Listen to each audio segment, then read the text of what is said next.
So as all of you undoubtedly have heard, the House of Representatives spent this week accomplishing the first real action under the speakership of new House Speaker Kevin McCarthy. They devoted the week not to speaking about foreign policy in Ukraine and the ongoing war there, or to what the U.S. approach to China ought to be, nor did they talk about how to manage problems with the United States economy or the fentanyl crisis or anything else, but instead the entire week was devoted, or at least 3 full days, was devoted to whether or not Congresswoman Ilhan Omar, the Democrat from Minnesota, should or should not be removed from the House Foreign Affairs Committee on which she sat since she was elected in 2018. There was a lot going on as part of this debate that I think is really worth taking a look at, even though the stakes of that singular decision are not particularly high. I don't think anyone, including the people on the left, indignant that she would be removed, or people on the right who thought it was some kind of urgent priority that this be done, could possibly name a single thing that Ilhan Omar has actually done on the House Foreign Affairs Committee, or how it might be different, the country or the world or that committee, if she were not on it. It's very similar to the debate that happened over whether Marjorie Taylor Greene and Paul Gosar should be removed from their committees, whether or not Adam Schiff and Eric Swalwell ought to be removed from theirs. But I do think it's actually important to note that right before Ilhan Omar was removed by what became a party line vote in the House of Representatives, there were 2 other members of Congress who were also stripped of their specific membership on a committee.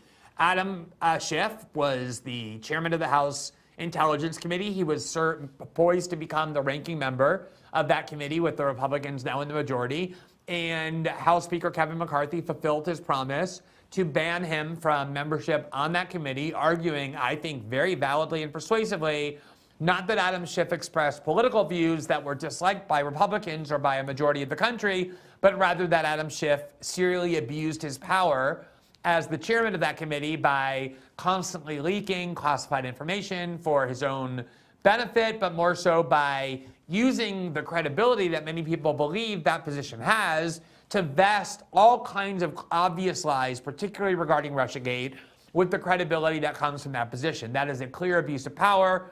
The arguments about Eric Swalwell were not as persuasive to me. The fact that he seems to have become involved in some way, very personally or otherwise, with someone who turned out to be a Chinese spy. But clearly, in part, there was an element of political retaliation and vengeance, namely that the Democrats under House Speaker Nancy Pelosi had created brand new precedents, ones that never existed before in the House of Representatives, including, as I said, removing both Marjorie Taylor Greene and Paul Gosar, not due to any claims that they abused their power or engaged in ethical improprieties, instead that they had said things that Democrats disliked. In the case of Congresswoman Marjorie Taylor Greene, things that she said before she was even elected to Congress. And people at the time warned that if Democrats are going to create these brand new precedents, she also, Nancy Pelosi did, for the first time in the history of the House, rejected the minority leaders' nominees to sit on a committee, the January 6th Select Committee. She rejected 2 of them, and that had never been done before. People said at the time, if you're going to create brand new precedents that never existed before, especially all the while that Democrats and liberals and historians and journalists and the whole resistance crowd are venerating norms, the sacred norms that can never be deviated from. And they would spend all their days typing, "This is not normal," to try and denounce the fact that something differently was being done. At the very same time, Nancy Pelosi was radically revising the way that the House of Representatives is conducted because she wanted to satisfy the resistance base by banning members of Congress from committees that liberals hated. And people told her, if you're going to do that, obviously the Republicans are not going to let you create a standard that only you get to use against them. They're going to use it against you. Clearly, the effort to remove Adam Schiff, Eric Swalwell, and Ilhan Omar from their various committees was in part an effort to take this precedent and apply it to Democrats, which is completely fair game. Nobody believes in the justness or acceptability of having one political faction create rules that they get to force everyone else to live under that they don't have to live under themselves. Of course, if Democrats want to have that be the principles that guide the House, that you get removed from your committee assignments, if you express political views disliked by the party that then becomes the majority, obviously that's going to be used against them as well, as soon as they're in the minority. People said that at the time. That's part of what this was. But in the case of Adam Schiff, I think there was a genuine reason, like a very valid reason, why he should not be sitting on the House Intelligence Committee, namely that he clearly abused his power. We devoted an entire show earlier this week to chronicling his serial lying and his ethical transgressions, and so I think that case has been made very validly. What made Ilhan Omar's situation different was that nobody was claiming she had engaged in any ethical transgressions.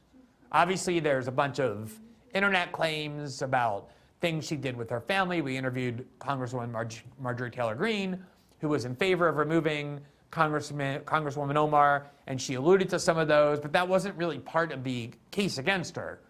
The argument was that, like Marjorie Taylor Greene and Paul Gosar, Ilhan Omar had said things that Republicans and many other people found offensive, political views, that the Republicans specifically were claiming were anti-Semitic. Exactly the same thing, by the way, that Democrats are saying about Marjorie Taylor Greene, that she had made anti-Semitic comments as well, so the parallel could not have been more perfect. And to their credit, there were a lot of Republicans in the House caucus, including Matt Gaetz. We showed Congresswoman Greene this video where Matt Gaetz in an interview said, obviously, I'm totally in favor of removing Adam Schiff and Eric Swalwell from these committees, but in the case of Ilhan Omar, I'm really undecided because I'm very uncomfortable with the precedent that says we will remove you from your committee assignments not because of ethical rules you broke, but because of political opinions you expressed. And Marjorie Taylor Greene, when I confronted her with that video or showed it to her and asked her to respond, did respond. And then at the end she said, and by the way, I bet you're going to see that at the end of the day, Matt Gaetz goes along with us and ends up voting to remove Ilhan Omar, and she proved to be correct about that.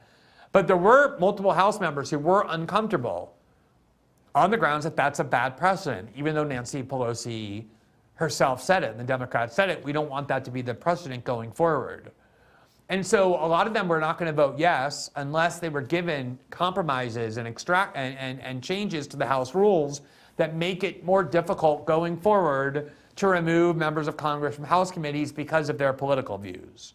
So I think if Congressman Gaetz were here right now, and we hope to have him shortly here to talk about not just that, but many other things, he would likely say the reason why I ended up voting yes, despite my concerns, was because Kevin McCarthy and the House caucus agreed that in the future, the rules will be such that this precedent will be severely narrowed, and it'll be much more difficult in the future to punish people for their political views. But I do want to examine a couple of aspects of the debate that emerged, because I do think there's some interesting parts of it, and I just absolutely have to begin with the video of Alexandria Ocasio-Cortez's.